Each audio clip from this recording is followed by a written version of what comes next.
Hello, के छ सबैजना सन्चै हुनुहुन्छ है। आज मैले हजुरहरूलाई मेरो दिनभरिको रुटिनहरू देखाउँछु है। तपाईँलाई कस्तो लाग्छ कृपया गरेर प्रतिक्रिया दिनुहोला। फर्स्ट अफ अल म मर्निङमा पसल भनेको 8 देखि 9 बजेको बिचमा हिँड्ने गर्छु होइन।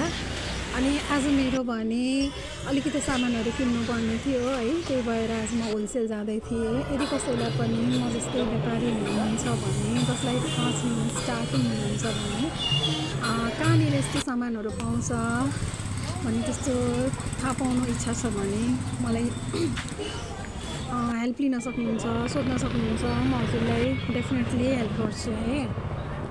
अब हामी फर्स्ट अफ अल मैले भने प्राय मेरो सामानहरू बसन्तपुर एरियातिर नै लिने गर्दछु। त्यही भएर म अब सामान लिन जाँदैछु है। तपाईँहरू यो भिडियोबाट पनि